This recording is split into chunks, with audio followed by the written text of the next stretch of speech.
میں بار بار یہی کہہ رہا ہوں, get out of the 90s politics. دور چینج ہو چکا ہے میرے بھائی. کہاں ہیں آپ لوگ؟ مثال کے طور پہ آپ مجھے صرف یہ بتا دیجئے, آپ کی لیڈرشپ, چلے وہ تو لندن میں بیٹھی ہوئی نا, وہ چل مار رہی ہیں بیٹھ کے, وہ مہنگے سے مہنگے سوٹس پہن کے, مہنگے سے مہنگے جو ہے وہ بیگز کیری کر کے وہ سمجھتے ہیں کہ جناب ہماری زندگی تو چل ہے. ادھر پارٹی کی پوری پارٹی آپ نے کھڈے لائن لگا دی. آپ یقین کیجئے, میری لوگوں سے میری بات ہو رہی تھی, مسلم لیگ نون کے لوگوں سے, میں ان کی بات کر رہا ہوں. انہوں نے کہا کہ ہم مطلب آپ لوگوں نے ہمیں سمجھا کیا ہوا ہے کہ ہم, آپ جب کہیں گے ہم بیٹھ کے نعرے مارنے کے لیے, اپنی بےزتی کرانے کے لیے جو ہے سڑکوں کے اوپر آ جائیں گے یا پریس کانفرنسوں میں آ کے کھڑے ہو جائیں گے. آپ لوگ خود کدھر ہیں؟ آپ لوگ خود کب گراؤنڈ کے اوپر آ کے کھڑے ہوں گے؟ تو اس طرح نہیں چلنا, اس طرح کام نہیں چلے گا. آپ کے اندر, میں پہلے بھی کئی دفعہ بات کہہ چکا ہوں کہ آپ اپنی نااہلی کا یہ حال دیکھیے کہ 4 شریف خاندان کے لوگ اترے ہوئے ہیں سیاست کے اندر. حمزہ شہباز شریف, نواز شریف, مریم نواز, اب سنا ہے سلمان شہباز بھی آ گئے, لیکن ابھی تک وہ اسی طرح پوری طرح ایکٹیو نہیں ہوئے ہیں. جہانگیر ترین سے ابھی صرف ان کی ملاقات ہوئی تھی, لیکن ایک بندہ انٹرویو نہیں دے سکتا. آج عوام کے ساتھ کنیکٹ کرنے کا, اپنے آپ کو مشکل سوالات کے جوابات دینے کا آپ کے پاس ذریعہ ہی کوئی نہیں ہے, کوئی ذریعہ نہیں ہے آپ کے پاس. تو یو آر ٹوٹلی ڈسکنیکٹڈ. اور میں آپ کو ابھی سے بتا دوں, میں جو اس وقت دیکھ رہا ہوں, ظاہری بات ہے یہ پالیٹکس ہیں, یہاں پہ فنڈامنٹل چینج ہوتے رہتے ہیں, وقت کے ساتھ ساتھ چینج ہوتے رہتے ہیں. لیکن میں کم از کم پنجاب کے اندر, مجھے صبح سے بہت سے فون کالز آئے کہ جی آپ کیا دیکھ رہے ہیں, فیوچر کیا دیکھ رہے ہیں, چینلز کی طرف سے بھی. میں آپ کو ایک سیدھا جواب دیتا ہوں. یہ جو نون لیگ کی سلائیڈ ہے, یہ جو شروع ہوئی ہوئی ہے, یہ 10 اپریل سے جو شروع ہوئی ہوئی ہے, یہ سلائیڈ بھی چلتی رہے گی. میں اس کو رکتا ہوا نہیں دیکھ رہا. میرا خیال میں, جسے وہ کہتے تھے نا کہ اکثر جو بری سچویشنز ہوتی ہے نا, اس میں جو اسٹریٹجسٹ ہوتے ہیں وہ اکثر یہ بات کرتے ہیں کہ have we hit the rock bottom. Rock bottom سے کیا مراد ہوتی ہے؟ راک باٹم سے مراد ہوتی ہے کہ اگر آپ سمندر کے اندر یا دریا میں گرے نا, تو گرتے کیا آپ زمین کے اوپر آ کے پہنچ چکے ہیں کہ نہیں پہنچے؟ کیونکہ کہتے ہیں کہ راک باٹم سے نیچے کچھ نہیں ہوتا, یہاں سے پھر آپ نے واپس ہی اوپر جانا ہوتا ہے. تو یہ بہت ضروری ہوتا ہے یہ چیک کرنا کہ کیا راک باٹم آپ نے ہٹ کر لی ہے. میں سمجھتا ہوں نون لیگ نے ابھی راک باٹم نہیں ہٹ کی, یہ سلائیڈ ابھی مزید نیچے جائے گی. ابھی آپ مزید خراب ہوں گے, ابھی آپ کا مزید بیڑا غرق ہونا ہے آپ کا. اس لیے کیونکہ آپ لوگ اپنی غلطیوں سے آج تک سیکھے نہیں ہیں. آپ کے اندر کسی قسم کی کوئی تبدیلی نہیں آئی. آج آپ لوگ آج بھی اپنے آپ کو شاہی خاندان سمجھتے ہیں. یہ بالکل یہ حقیقت ہے. آپ لوگ آج بھی اپنے آپ کو ایک شاہی خاندان سمجھتے ہیں. آپ لوگ ابھی تک اپنے آپ کو اس زوم میں سے باہر, جیل کا چکر لگا کے آ گئے, لیکن اپنے آپ کو زوم میں سے باہر نہیں نکال سکے کہ بھائی آپ لوگ بادشاہ نہیں ہیں. آپ لوگ جو کچھ بھی ہیں اس عوام کی وجہ سے ہیں, اور اس عوام سے آپ ڈسکنیکٹڈ ہیں. اس عوام کے ساتھ اس وقت آپ کا کسی قسم کا کوئی کنیکشن نہیں ہے. میں آج حتمی طور پہ یہ بات کہہ سکتا ہوں, مجھے نہیں پتا کہ پرویز راہی جو ہے وہ اسمبلیاں تحلیل کرتے ہیں کہ نہیں کرتے, کیونکہ ظاہری بات ہے اب اس بات کا بھی جو ہے وہ تذکرہ ہوگا. ہر گزرتے گھنٹے کے ساتھ جو ہے پاکستان تحریک انصاف کے اوپر یہ بار بار یہ پریشر آئے گا کہ جناب اسمبلیاں تحلیل کریں, اسمبلیاں تحلیل کریں. آپ نے اسمبلیاں بچانی تھی, اسمبلی بچ گئی, اب آپ اسمبلیاں تحلیل کریں. تو وہ کرتے ہیں یا نہیں کرتے. لیکن آج اس کے بعد اگر اگلے 1 مہینے میں الیکشن ہوتے ہیں پنجاب کے اندر, مسلم لیگ نون کے پاس جتنے نمبر اس وقت ہیں, جو اس وقت تعداد ہے, میرا خیال میں شاید اس سچویشن کے ساتھ اس کی عادی بھی نہیں ہوگی. اس وقت جو سچویشن ہے اس کی عادی بھی نہیں ہوگی. میں یہ یقین سے بات کہہ سکتا ہوں, کیونکہ میں نے اس وقت جتنا لوگوں سے میری جو ایک فیڈ بیک آیا ہے میں اس کے مطابق. اچھا, پھر اس کے بعد ایک اور میں مطلب مسلم لیگ نون کے سپورٹروں کی جانب سے ایک اور دلیل میں سن رہا تھا. نون لیگ نے بڑا زبردست کام کیا ہے جی, اور انہوں نے پرویز الہی کو جو ہے ووٹ آف کانفیڈنس دے دیا ہے, اور اس طرح انہوں نے اسمبلیاں بچا لی ہیں. اس طرح اسمبلیاں بچانی ہیں؟ یہ اتنی چپیڑے کھا کے, اتنی شرمندگی اٹھا کے, یہ طریقہ ہوتا ہے اسمبلیاں بچانے کا؟ اسمبلیاں مطلب اس کے اوپر نا ایک اتنا وہ گندا قسم کا جوک آ رہا ہے, مجھے اتنا گندا قسم کا جوک آ رہا ہے, لیکن میں اس کو ظاہری بات ہے یہاں پہ میں اس کو شیئر نہیں کر سکتا. ہماری مائیں بہنیں بچے وہ بھی یہ ویڈیو دیکھتے ہیں, ورنہ یقین کریں میرے دوست یار بیٹھے ہوتے ہیں تو میں وہ جوک سناتا ہے یہاں پہ کہ شکر ہے بھراوا عزت بچ گئی. مطلب وہ میں صرف اس کی ایک یہ لائن تھی.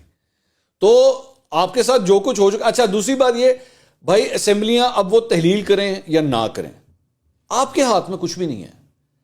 آپ کے ہاتھ میں جو ہے نا وہ صرف چوسنے والا انگوٹھا ہے, وہ منہ میں ڈالیں اور اس کو چوستے رہیں بیٹھ کے, بس وہ چھوٹے بچہ جو ہوتا ہے نا اس کو آپ نے بزی رکھنا ہوتا ہے نا, وہ رہ پہ کر رہا ہونا تو اس کے منہ میں آپ انگوٹھا ڈال دیں, چل بیٹا اس کو چوستا رہے اور چپ ہو جا تھوڑی دیر کے لیے. تو اب آپ صرف انگوٹھا منہ میں ڈالیں اور چوستے رہیں بیٹھ کے, اس کے علاوہ اور کچھ بھی نہیں آپ کے پاس, اس کے علاوہ پونکا ہے.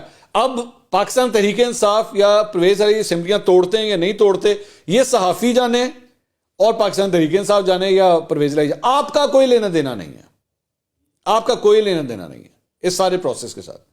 اچھا, اوپر سے سونے پہ سہاگا, یہاں پہ مطلب کل رات کو رانا ثناء اللہ اور عطا اللہ تارڑ جو ہیں وہ کہہ رہے ہیں یہ پروسیس ٹھیک نہیں ہوا, یہ نہیں ہوا, بندے نہیں آپ نے اکٹھے کیے. ملک احمد خان صاحب کہہ رہے تھے وہ جی آپ نے جو ہے اس کو سرکولیٹ نہیں کیا, اور سرکولیٹ کرنا چاہیے تھا آپ کو, پولنگ ایجنٹس آپ نے تعینات نہیں کیے, یہ 186 نہیں تھے 184 تھے.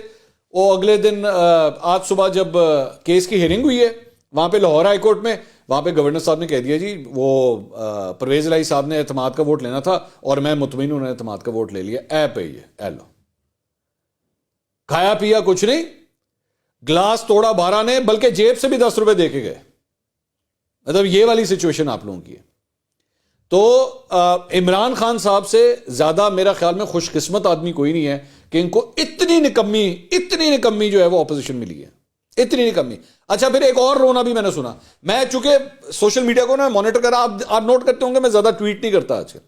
میں ٹویٹر کے اوپر نا صرف میں وہ رنگ بازیاں دیکھ رہا ہوتا ہوں کہ چل کے آ رہی ہوتی ہیں ساری سیاسی جماعتوں کی. میں زیادہ بیچ میں چھلانگے نہیں مارتا. بہت سے ہمارے جو یہ میڈیا سے ریلیٹڈ اینکر پرسنز ہیں نا, کل یہ جب سب کچھ ہو رہا تھا تو ہر کوئی بیٹھ کے ٹویٹیں کر رہا تھا, ان کے بھی 151 ہیں تو ان کے بھی 151 ہیں, اس کے 181 ہو گئے ہیں, اس کے 175 ہو گئے ہیں. میں نے کچھ ٹویٹ نہیں کیا. میں کہا بھائی آپ نوٹ کیجئے گا, آپ اٹھا کے دیکھیے گا, میں پچھلے 4-5 دن سے جو ویلاگز کر رہا ہوں میں ہر ایک میں یہی کہہ رہا ہوں کہ نون لیگ کے کلیمز ہیں. الیکشن ڈے والے دن جا کے پتہ لگے گا, جس دن ایکچولی یہ ووٹنگ ہونی ہے نا اس دن پتہ لگے گا ان کے نمبر کتنے ٹھیک ہیں. تو خیر وہ بات ہو رہی تھی, میں سوشل میڈیا کے اوپر دیکھ رہا تھا, اس میں ایک اور میں نے جو پھلجڑی سنی وہ کیا تھی, آصف علی زرداری جو ہے نا انہوں نے اپنا کردار نہیں ادا کیا. آصف علی زرداری کو جو ہے نا وہ یہ آصف علی زرداری نے آنا تھا, لاہور آنا تھا, اور انہیں وہ مطلب شیر کی یہ سچویشن ہو گئی ہے کہ اب آپ لوگ آصف علی زرداری کی طرف دیکھ رہے ہیں. پنجاب میں حکومت کے ٹیک اوور کرنے کے لیے آپ آصف علی زرداری کو دیکھ رہے ہیں. اس کا شکریہ بھی جا کے شہباز شریف کا ادا کیجیے گا کہ وہ آپ کی پارٹی کو کہاں سے اٹھا کے کہاں پہ لے آیا ہے کہ اب آپ لوگ آصف علی زرداری کی طرف دیکھیں. تیری مہربانی تو سانو بندے اکٹھے کر کے دے دے, کیونکہ آپ نے یہ سب کچھ جو ہے وہاں پہ اسلام آباد میں تو کر کے دکھا دیا تھا, وفاق میں کر کے دکھا دیا تھا. ساڈی پنجاب دی حکومت بھی تسی بچاؤ, ساڈا شہباز اور حمزہ شہباز جڑا ہے نا انہوں تسی وزیر اعلیٰ بنا دو. تو مطلب یہ آپ کی سچویشن ہو چکی ہے. اچھا, اس کے بعد حمزہ شہباز, مطلب مجھے کسی نے ایکچولی نون لیگ میں سے کسی نے کہا کہ جی وہ دیکھیں آپ نے کل رات کو بھی جو ہے وہ جو ویلاگ کیا اس کے اندر آپ نے حمزہ شہباز کا بڑا ذکر کیا. حمزہ شہباز کی صاحبزادی جو ہیں وہ بیمار ہیں, کچھ فیملی ایشوز ہیں جس کی وجہ سے حمزہ شہباز نہیں. یار میری پوری سمپتی ہے بھائی, میری پوری سمپتی ہے. میں ظاہری بات ہے سب سے پہلے فیملی آتی ہے, پالیٹکس بعد میں آتی ہے. لیکن اگر آپ کی اللہ اس بچی کو صحت دے, میری پوری دعائیں ہیں اس بچی کے لیے, لیکن اگر آپ کی ایسی ایمرجنسی ہو نا تو بھائی خدا کے لیے سیکھیں, اپنے اندر اتنا مادہ پیدا کریں, اپنا دل گردہ اتنا بڑا کریں کہ یار یہ کرسی ہم کسی اور کو دے دیں, کسی اور کو دے دیں کہ وہ آپریٹ کر لے. رانا ثناء اللہ کو پٹے کے اوپر آپ نے بیٹھ کے اپنی اگر پارٹی پکڑا دی ہے, جن کو آل دا وے اسلام آباد سے بلا کے مطلب ملک کا وزیر داخلہ, جیسے پورے پاکستان میں اور مسائل تو حل ہو گئے نا, داخلی ہمارے مسائل سارے تو ختم ہو گئے ہیں, دہشت گردی ختم ہو گئی, تو رانا ثناء اللہ نے اس کام تے تسی لاتا ہے. او بابا اب وہ کرسی خالی کر کے کسی اور کو لگا دیں کہ یار میں ذرا اپنی فیملی کو اٹینڈ کرنا چاہتا ہوں, اس سے پالیٹکس کوئی اور کرے گا. اچھا, بلکہ مجھے کسی وہ مسلم لیگ نون کے ایک ایم پی نے بڑی زبردست بات کی, بڑی اچھی. انہوں نے کہا کہ یہاں پہ اگر اس وقت نا چیف منسٹر کا الیکشن ہونا ہوتا نا, چیف منسٹر کا الیکشن, تو انہوں نے مایا والے کپڑے پہن کے نا تو ویسٹ کوٹ پا کے انہوں نے آ جاتے, ہاں جی دسو کیڑی سی کرسی تے بہنا, بتائیں کدھر ہے وزارت اعلیٰ کی کرسی تے, میں حلف کہاں پہ اٹھانا ہے, جلدی بتائیں, جلدی بتائیں, کون سے ہوٹل میں حلف اٹھانا ہے, جلدی بتائیں. اور انہوں نے پہنچ جانا تھا. لیکن یہاں پہ کیونکہ منورنگ کرنی ہے, لوگوں سے باتیں کرنی ہے, پالیٹکس کرنی ہے, تو اس وجہ سے حمزہ شہباز آپ کو کوئی نظر نہیں آ رہے. اور اس کے بعد ایک 5واں پوائنٹ جو ایک اور میں نے مطلب جو تھیوریز میں نے سنی, یہ جو اسٹیبلشمنٹ ہے نا اس نے نون لیگ کے ساتھ ہاتھ کر دیا. اسٹیبلشمنٹ نے جو ہے نا وہ نون لیگ کو سپورٹ نہیں کیا. اور یہ آپ کو پتا ہے جب آپ یہ جملہ کہتے ہیں نا تو آپ وہ جو ووٹ کو عزت دو کا وہ جو نعرہ ہے نا, آپ اس کو پہلے لفافے میں بند کرتے ہیں, پھر اس کو پارسل کرتے ہیں, پھر 10 فٹ گہری ایک قبر کھودتے ہیں, اس کے اندر اس پارسل کو پھینکتے ہیں, پھر اس کے اوپر مٹی ڈال دیتے ہیں. یہ حال کرتے ہیں جب آپ ایکچولی یہ پوائنٹ آف ویو دیتے ہیں اور جی اسٹیبلشمنٹ نے نون لیگ کو سپورٹ نہیں کیا، کہ آپ لوگ ابھی بھی بیٹھ کے اس اسٹیبلشمنٹ کی سپورٹ کو آپ مانگ رہے ہیں کہ جی کسی طرح ہمیں وہ سپورٹ مل جائے، اور اس کے بل بوتے کے اوپر جو ہے وہ ہم پنجاب کی حکومت لے لیں۔ میں آپ کو ایک کیٹیگوریکلی ایک بات بتا دوں، یہ بات میری آج لکھ لیجئے گا، یہ آن ریکارڈ رہنی چاہیے، آن ریکارڈ۔ عمران خان صاحب کی سیاست سے لاکھ اختلاف صحیح، عمران خان سے لاکھ اختلاف صحیح، لیکن اگر عمران خان جیسے شخص کا رستہ روکنے کے لیے بھی اگر غیر جمہوری قوتیں یا طاقتیں اپنا کوئی کردار ادا کرتی ہیں تو میں اس کی مخالفت کروں گا۔ یہ میرا ایک سٹانس ہے، یہ میرا سٹانس ہر سیاسی جماعت کے لیے۔ عوام کے ووٹوں کے اوپر میں کہتا ہوں آپ گنگو تیلی کو بیٹھ کے جو ہے وہ الیکٹ کر دیں، گنگو تیلی کو، جس نے کچھ بھی نہ، ان پڑھ انسان ہو، جو جیسا مرضی ہو، عوام نے اس کو اگر ووٹ دیا نا تو یہ اس کا حق ہے کہ وہ جا کے حکمرانی کرے۔ اس لیے مجھے یہ ایڈوائسز مت دیا کریں یا مجھے یہ تعویلیں مت دیں کہ جناب اسٹیبلشمنٹ نے جو ہے وہ مسلم لیگ نون کا ساتھ نہیں دیا اور وہ تو واقعی نیوٹرل ہو گئی ہے۔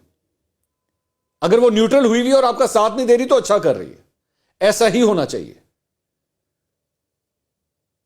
تو آپ کا یہ پوائنٹ آف ویو بھی جو ہے نا ایک غیر جمہوری آپ کا پوائنٹ آف ویو ہے، جس کو کسی طور پہ بھی سپورٹ نہیں کیا جا سکتا۔